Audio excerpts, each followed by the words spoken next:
Maithili express.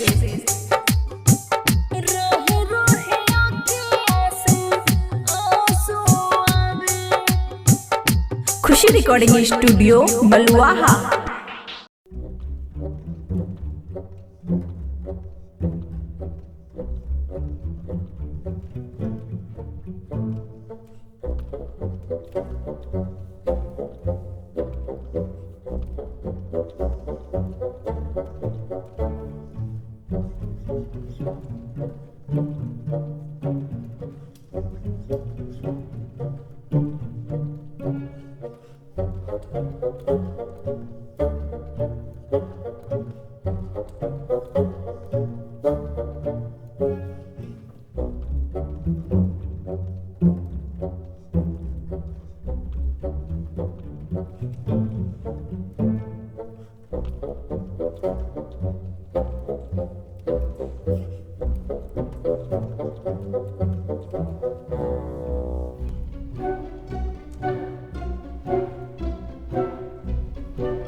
कते परीक्षा लेब हो बाबा, पैरों में परला छाला हो।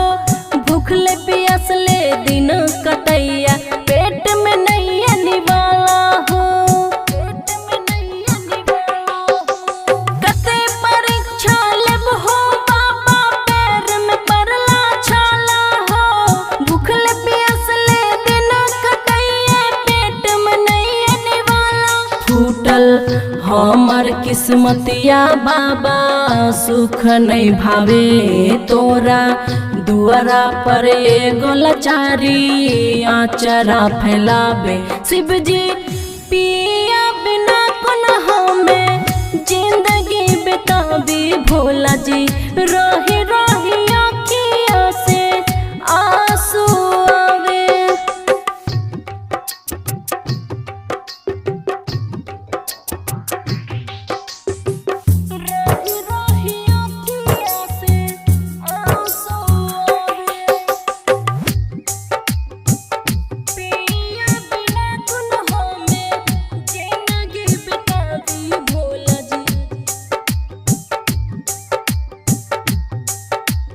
कहियो ने हमें सपना देखलो, पिया के बाबा अपना हो।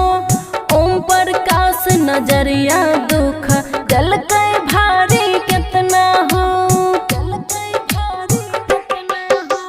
कहियो ने हमें सपना देखलो, पिया के बाबा अपना हो। ओम प्रकाश नजरिया दुख जल के भारी कितना। तू छो अंतरयामी बाबा, सब जाने कोना। कर के उपैया बाबा घर लावे। शिवजी पिया बिना कोन हमें जिंदगी बितावी। भोला जी रही रही आँखियों से आंसू आवे। खुशी रिकॉर्डिंग स्टूडियो बलुआहा।